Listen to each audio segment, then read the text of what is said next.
It was the age of almost aggressive messiness. It was the age of slop. These are meant to be extremes, but both of them seem to be,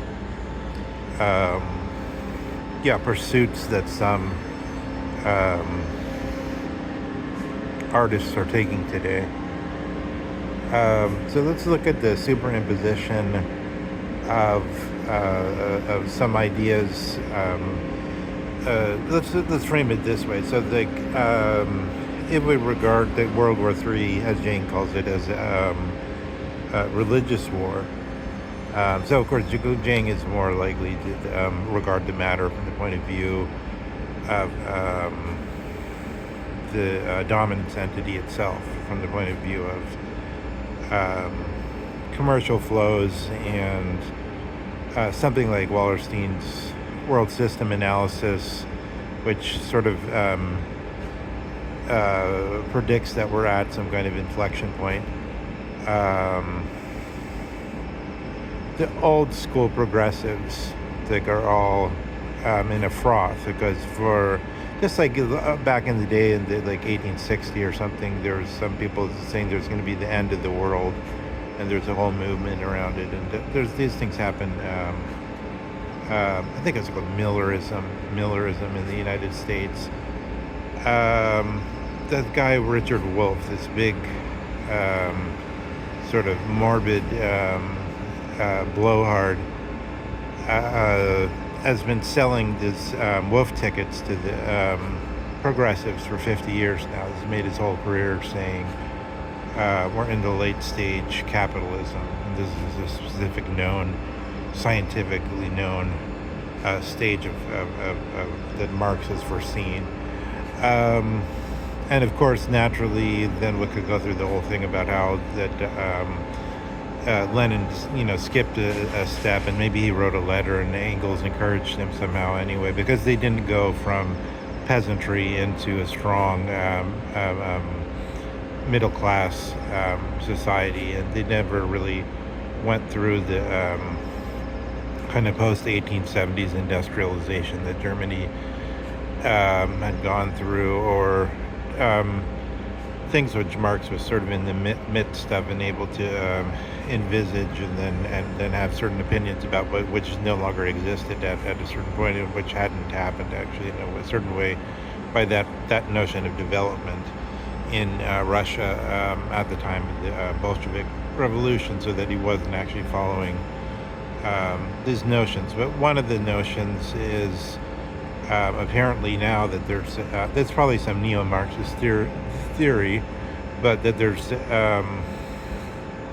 late stage capitalism, in that well, I guess it's obviously neo-Marxist theory in this, if Wallerstein can be understood as I think Wallerstein's have made some comments about this one way or the other, but it's like nonetheless, in a certain way, Wallerstein's in the tradition, because he says he's for the spirit of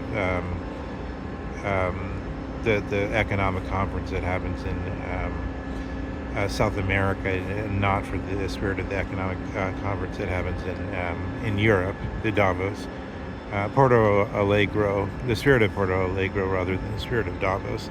So in this sense, he's obviously in the same progressive liberal tradition, and he's made an analysis that seems very favorable towards China, saying, this is how we expected the global development to sort of spread out. The China showing these giant advantages of bringing the most people out of poverty, as Davos propaganda always tells us, is due to opening up this world hydraulic system, if you like, the three spigot system of Keynes. So because government being the third spigot, along with supply and demand, directing, just as it were, directing the flow of capital to some goal or purpose that the executive wants it to go to.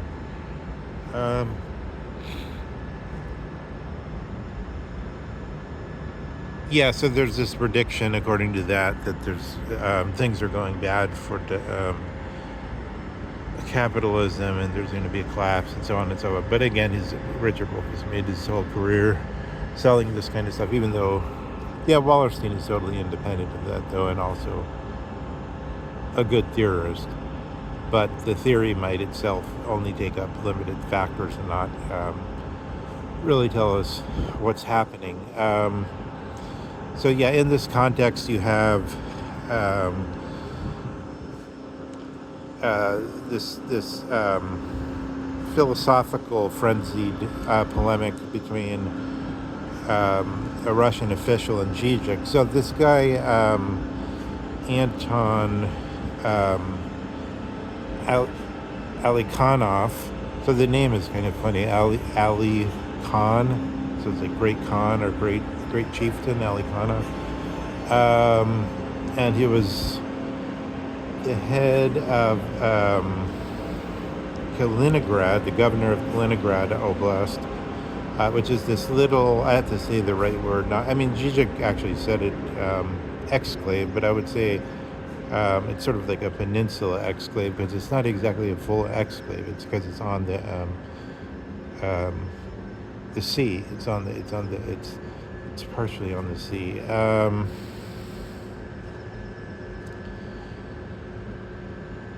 And George Sanueli on the gaggle ridicules people who get this exclave concept wrong. So I guess for that reason too, I should get it right. And then this guy became the minister of, I forgot the exact title, it's like business and trade or something like that.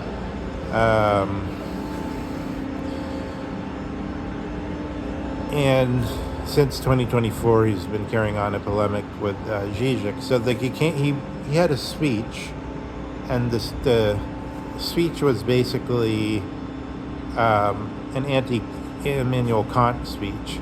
So he had lived in Kaliningrad, which is like Kant's stomping ground, or the old Königsberg. So like he has a strange credibility for bringing this up. But then, so this is sort of suggests what Zizek says in his sort of tea kettle routine, where he says everything. Basically, Zizek said everything he could possibly say. I'm not suspicious of what you're saying.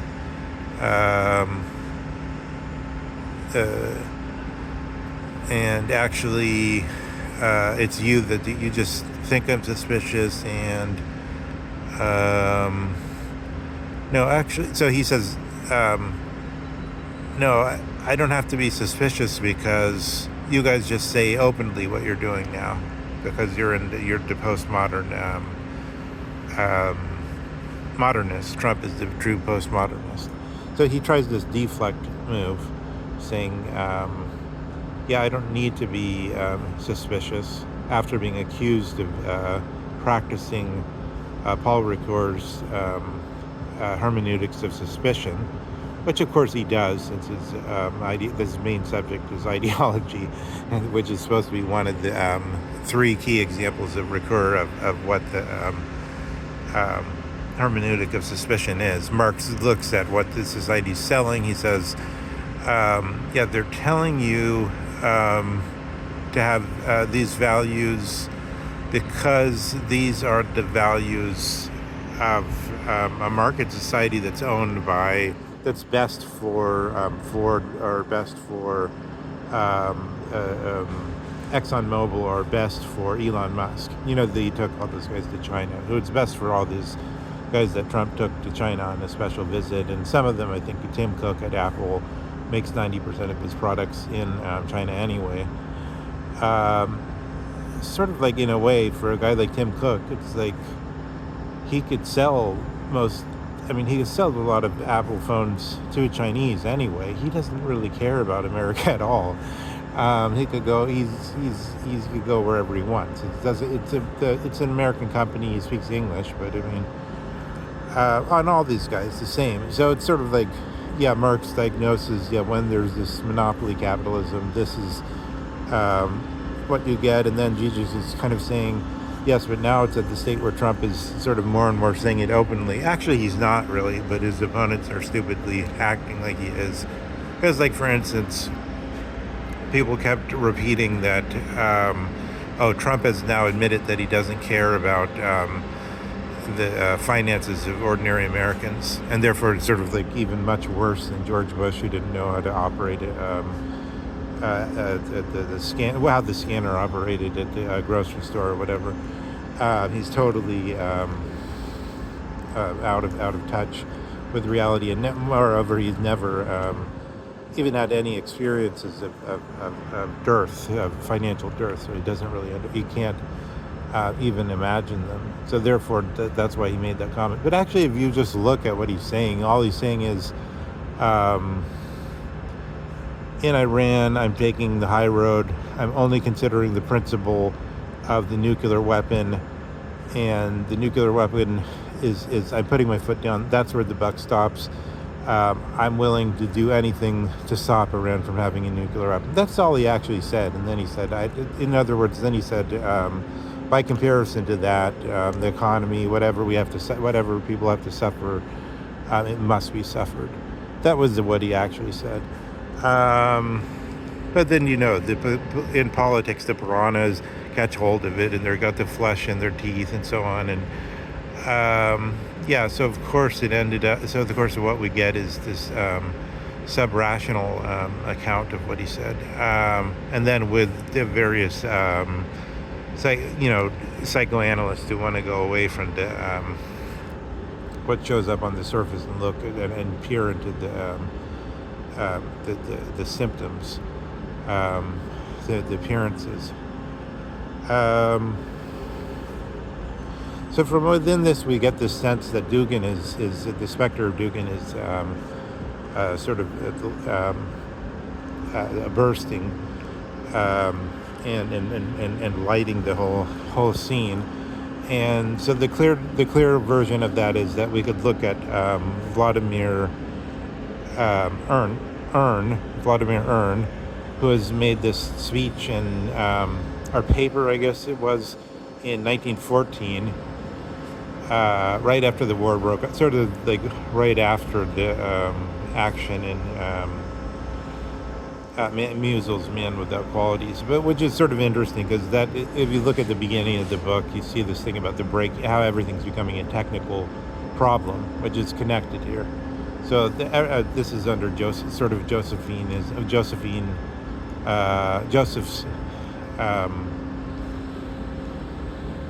absolutism in Austria at the eve of World War I, and then that moment of that novel took place, passes, and then this guy writes a book against saying this is what's happening with the Germans, and what he says is, Immanuel Kant has displaced everything. The honor of everything in the tradition has been usurped by Kant, and what Kant says inevitably leads to a kind of totalitarianism, something like that. That's the direction in which he's arguing, and so this argument is being resurrected, and it deepens when you go into the details of the arguments that Vladimir Ernst is making. Then we go to a level that undercuts sort of the Fukuyama level or something like that. Fukuyama is basically outcome. His main thing is outcomes, like operation. It's operative. But in Kant already we have this notion that there's something that undercuts everything operative, and that's supposed to be this a priori of certain types of cognition, of rational cognition. So and this in connection to, so there's certain types of rational cognition are prior and more serious than operation or than any other factors, according to the Kantian scheme, is what he's saying. And then this leads to this, what happens is sort of the forces of reality kick in, or whatever the regular flow of Dasein is, or of the cosmos is, sort of kicks in, and then you see a big follower of Kant comes forward and he says the categorical imperative demands that we vote for the Prussian liberals, for the party that's in opposition to the old Protestants of Germany. But then Ernst goes on to say even the old Protestants of Germany had already had this sort of anti-Russian mentality, because there had been involved heavily on the sort of like, let's try to do things on this side, in this worldly way, in this world, in the sense that as rigorous intellectuals that can show ourselves something, philosophers, we're still in this world, just as businessmen are in this world, producing things and making money and making their mansions and so on. Everything is on the this side rather than transcendent. So in that situation, you get this whole deep polemic against Kant, which in a way Zizek is unable to sort of combat, but he makes all this sort of again this tea kettle of sort of like not even just like a contradiction, but like contradicting himself in 4 different ways, and saying he's sort of hinting that he suspects Dugin's behind this, but then acting like he's not practicing his sort of maitre de soupçon, or whatever, is sort of like mastery of suspicion. His art as a master of suspicion. And he makes a number of just sort of weird comments that don't seem to make that much sense. And then he says, but his main argument against it is he claims because of the Kant's principle is actually not a utilitarian principle, but it's Kantian autonomy is exactly what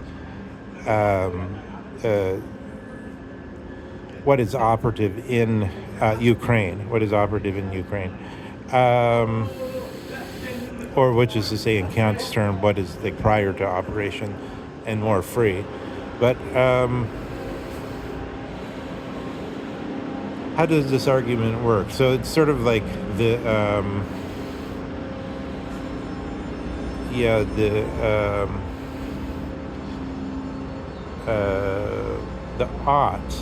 ought is operative here.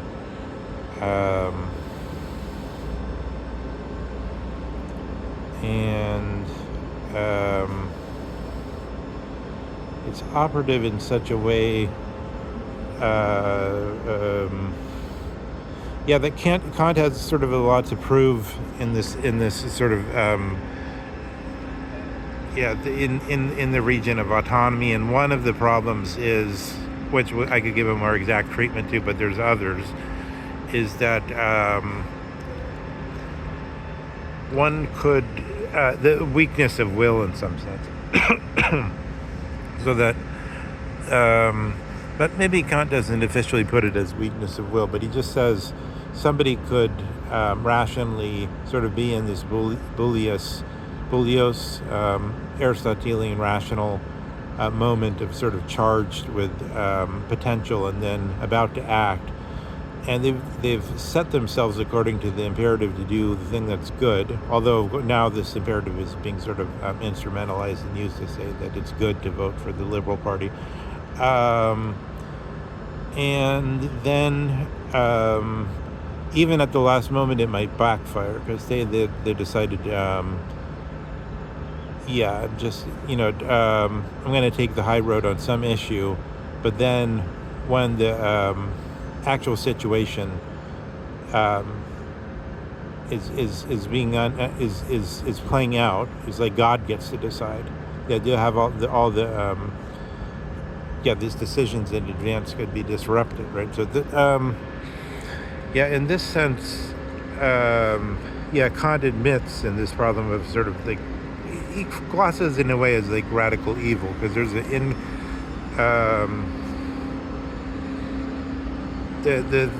the verdict of the categorical imperative, or what's truly good, was what the guy wanted to do, but then somehow something breaks in the actual moment when it's happening, and then there's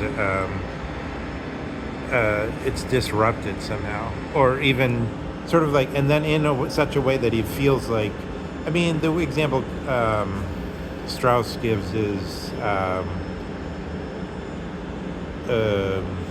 Tucker Carlson has resolved just to sort of hi-hat the guy, what's the guy's name, the Texas senator, and Ted Cruz.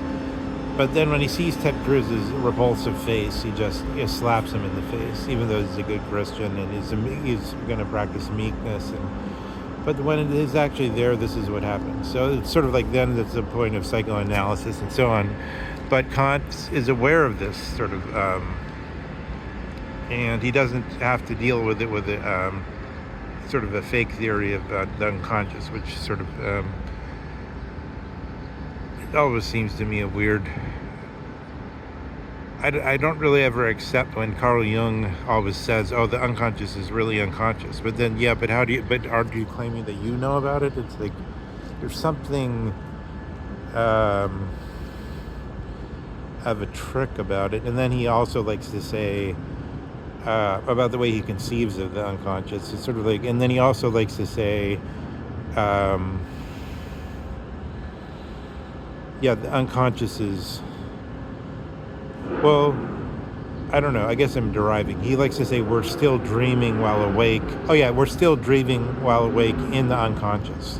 So we're still dreaming right now, but we're unconscious of it.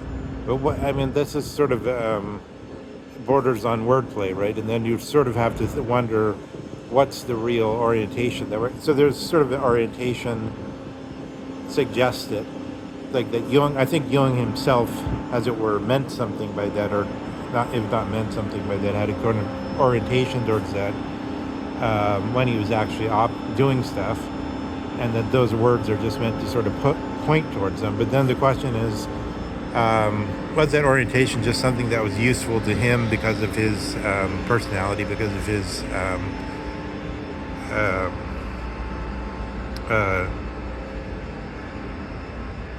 the way he was, but whether it's ultimately something good in itself or something others can practice is another question.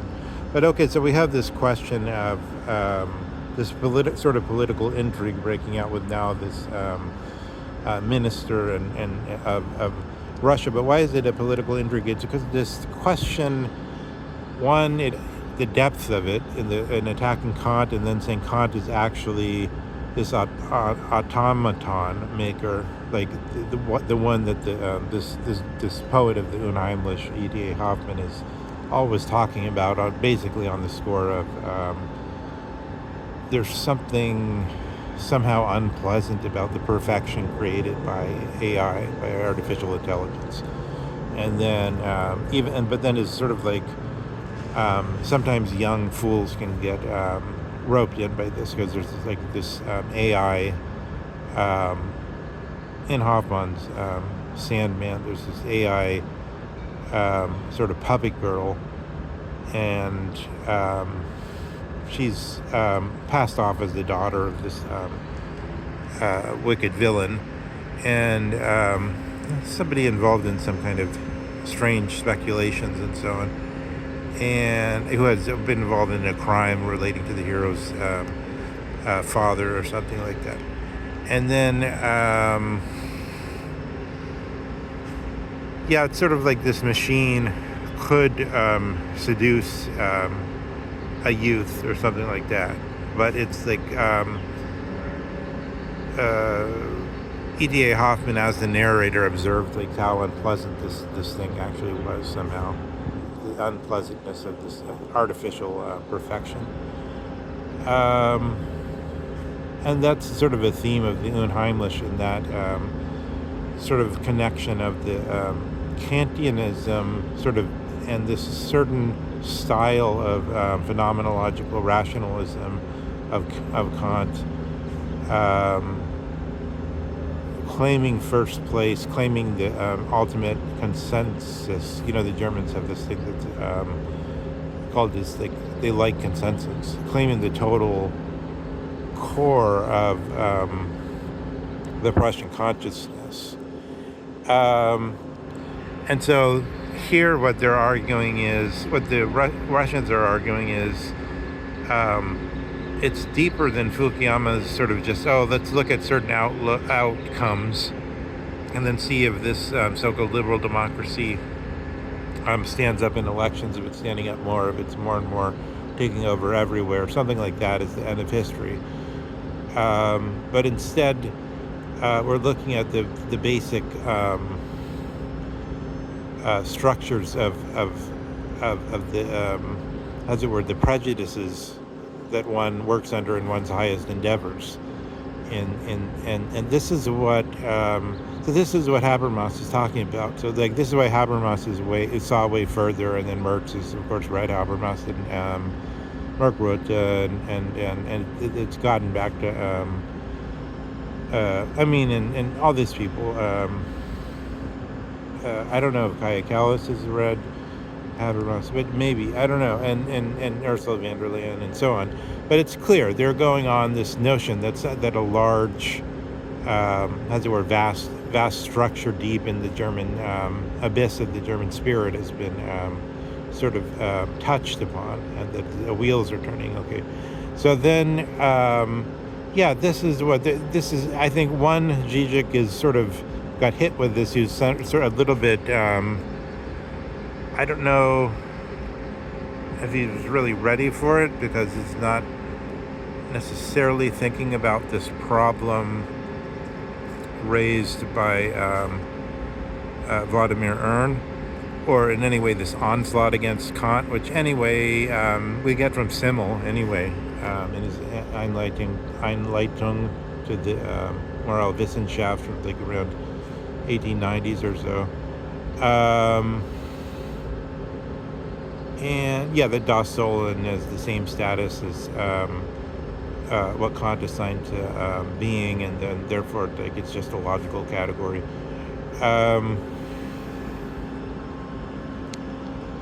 So you have an interesting level of religious war in a sense there, because Kant for the Germans, I mean, remember like what I was saying, like a peasant woman would have thought, oh my God, Immanuel Kant around 1850 or something like that. It wasn't that you had to have read it and studied it or something like that. It's just that you knew that this is at the something very high, and so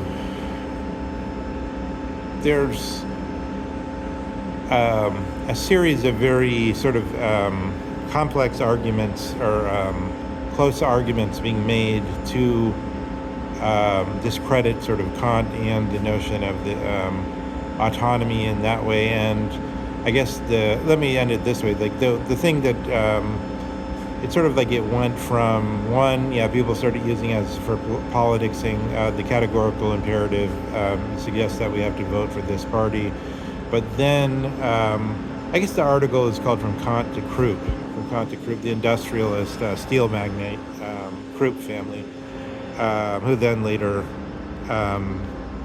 worked with Hitler. He's saying, Krupp also came in and said, some things in Kant, basically they say we have to go deeper into the steel mills, and we have to produce these tanks and so on. You see the takeover by the, as it were, um, the primal Dasein forces, if you like, um,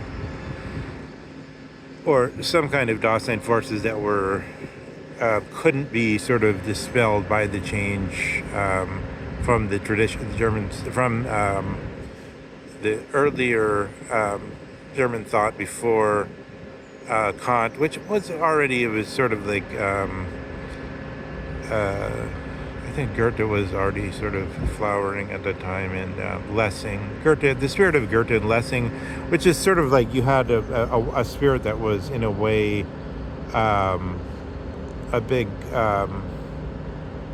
sort of colossus going back and forth between Germany and Paris, and sort of accepting this, Lessing accepting this certain super toleration principle, not even toleration anymore, but just saying we're all people of the one God or whatever. There's three people of one God, and Goethe sort of saying we have to honor all these things, but basically we're on the philosophic road, which is to say we're on the road of being on this side of things, being like go out into the world and do things. Where reading Kant is also something one does in the world, because one has the thoughts before one, and everything the philosophers do is different from what the theologians do, in the sense that the theologians presuppose that there's an extra super step, which involves sort of the beauty of the transcendence drawing one on. And in a way, we could just say it's more like Plato's Politeia, where beautiful images of possible society are placed before one in order to sort of, in the hope that it could influence one's